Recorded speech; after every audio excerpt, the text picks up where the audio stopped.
So, as we all probably know, the Arctic is a really cold place. And if your freezer is working, that too is also a pretty cold place. Although, of course, not nearly as cold as the Arctic.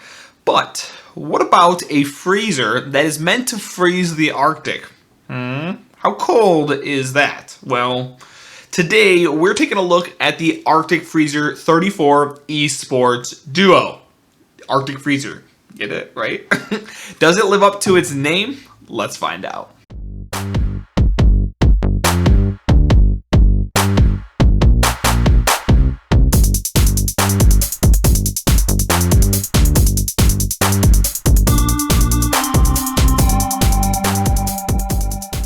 What's going on, guys? I'm Brian, and today we're taking a look at the Arctic Freezer 34 eSports Duo. As always, I will be leaving links to everything we talk about today in the description box below. Also, if you're new here, consider subscribing for more tech content just like this, and feel free to give this video a big thumbs up if you end up enjoying it. Alright, so first off, this CPU cooler comes in at between $45 and $50, and as of right now, there are 6 different color combinations you can choose from. They are red, black, white black, yellow black, green black, gray black, and then you also have a gray white. The second color that I mentioned is like the actual color of the tower itself. I personally have the white and black version, but I am highly considering picking up the gray and white version as well because it's new and it looks really nice. I think it would bring some contrast to my personal build. In the box, you will find the CPU cooler, the fans, mounting hardware for Intel as well as AMD sockets, 2 sets of paperclip style brackets, some thermal paste, and a small tab with a QR code on it that leads you to their online manual for the cooler. As for the design, this is a single tower CPU cooler that's going to stand at 157 millimeters tall. It's going to be 124 millimeters wide, and then it's going to be 103 millimeters deep as long as you have the fans attached. This means you should be able to slap this cooler into the vast majority of micro ATX or larger cases without any issues. It also has 4 6mm heat pipes connected to the cold plate to help extract as much heat as possible. And as for the memory clearance, it's essentially unlimited as the fans will not hover over the front or rear RAM slots at all. The cooler also has these small holes on the top and bottom of the tower for the fan clips. These holes allow the fan clips to kind of like swivel in and out when the fans aren't attached to the cooler. And in thought, this is actually a pretty good idea. Unfortunately though, the implementation of it is a bit flawed. Whenever I went to go install the fans, the bottom part of the fan clip often pops out of the hole, and this was super frustrating, especially when I was working inside a case and didn't have a whole ton of room. And actually it also caused these heavy scratching marks on the bottom of my cooler. Yes, you can't see the scratches when the actual tower is installed in your case, but it's still a bummer in my eyes that you have a chance of scratching your cooler out that you spent the money on because of this flaw. Socket compatibility with this cooler is pretty good, as it will be able to be mounted to AMD's most recent AM4 sockets. It's not applicable with the Threadripper socket, but it is for AM4. And then as for Intel, it's basically applicable with the majority of Intel sockets. If you want to know if your motherboard socket is compatible with this cooler, I am going to be dropping a link to their spec sheet down below, so be sure to check that out before you go out and pick this guy up. The overall build quality of this cooler is pretty good, minus 2 main things. First off, the white accent color on my fans have faded pretty heavily over the past 8 or so months. It's now in like off-white and yellowish color. I did look at reviews on Amazon and I didn't notice anyone else complaining of this issue, so this could be an issue with my particular unit. The other issue I found was with the thumb screws you attach to the back plate standoffs. They wear rather quickly in my experience.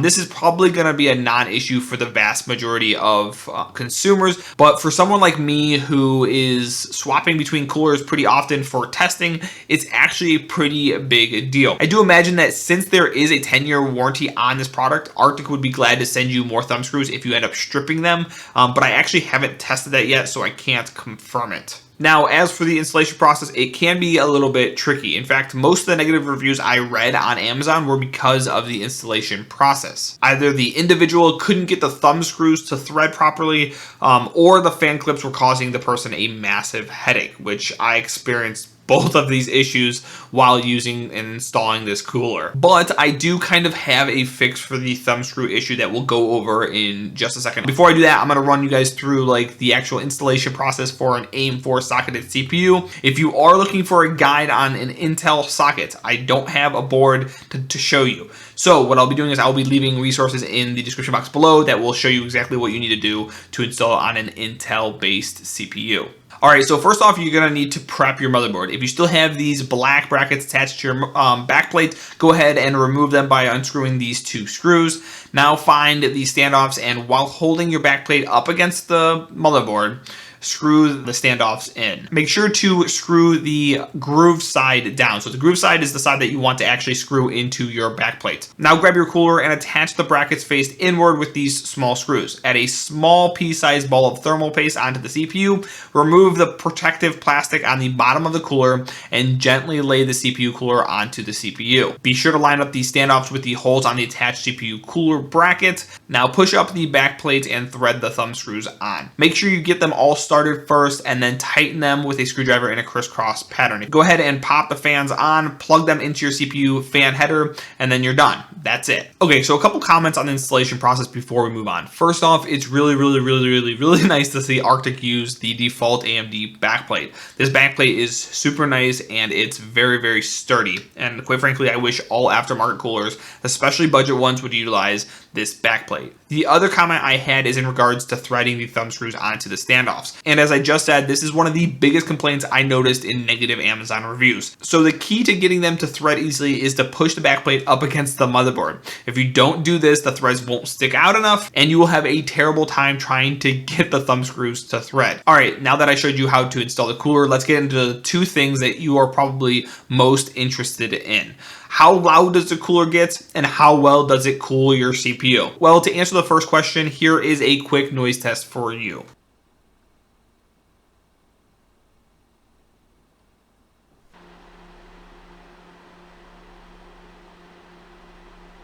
As you can probably hear, the fans are fine when on idle, but once they ramp up to 100%, they do get pretty loud. By my testing, with the fan speed set to 100% and with a noise floor of 30 decibels, the Duo produces a noise level of 49 decibels. This is quite a bit louder than the Hyper 212 Black Edition that produces just 40 decibels at 100% speed, and the Gamix GT that produces 44 decibels at 100% speed. If your PC is under your desk or you wear a headset while you're on your PC, you probably won't care and you're gonna be fine with the noise. But if you're like me and you prefer not to wear a headset or actually that you have your PC on your desk, you may want to consider modifying your fan curve so the fans don't ramp up so much. As for the second question, how well does it cool your CPU? Well, in general, pretty good. I did end up changing my CPU cooler testing methodology a bit to make sure I was giving you guys a more complete picture. And so I'm going to run through that with you guys right here before showing you the results. I did all of my testing with these IC Graphite thermal pads, and I tested two different generation Ryzen chips. In particular, I used the Ryzen 5 1600AF and the Ryzen 7 3700X. The Ryzen 5 1600AF was overclocked to 4 GHz at 1.2 volts, and then the 3700X was also overclocked to 4 GHz at 1.25 volts. Now, I get that the 3700X isn't really an overclock, but I needed as consistent of voltages and frequencies as I could get, and I couldn't really overclock the 3700X much more without overwhelming the CPU coolers I was testing. After all, these are budget CPU coolers, and the 3000 series chips do produce some interesting heat. Now, I tested both CPUs using the AIDA64 default stress test until I reached steady state on each cooler. On both chips, I ran this test with the fan set to the default fan curve as well as normalized to 40 decibels. I also did some gaming on the default fan curve to see where your temperatures would fall for that too. All right, so here are my results.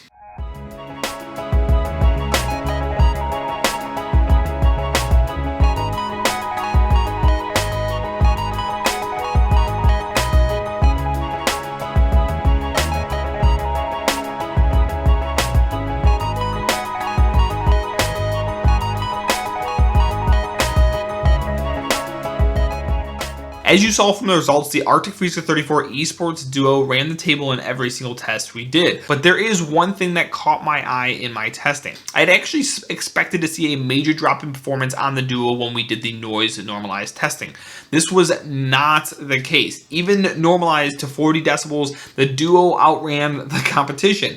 But there is something juicier that I found in the noise normalized comparison. The performance of the Arctic cooler while noise normalized to 40 decibels is only slightly worse than if you set the fans to 100%. This means the Arctic fans aren't very efficient over around 65% fan speed. And if you get this cooler, you're going to want to make sure that you modify your fan curve accordingly. And so should you pick up this guy right here, the Arctic Freezer 34 eSports Duo? And I think the answer is yeah, of course. If you're in the market for an aftermarket cooler and you don't want to spend over $50, I really do think this is the best non-RGB option currently available. Yes, it certainly has its flaws, but for the money, you do get some really killer performance, even if you decide to kind of slow down the fan speed a little bit. If you found this video helpful, please go ahead and give me a thumbs up and consider subscribing for more tech content just like this. Also, feel free to check out my latest videos. I'll be having them pop up right here if you're interested in more of my content. Thank you so much for watching, and I'll see you in the next one.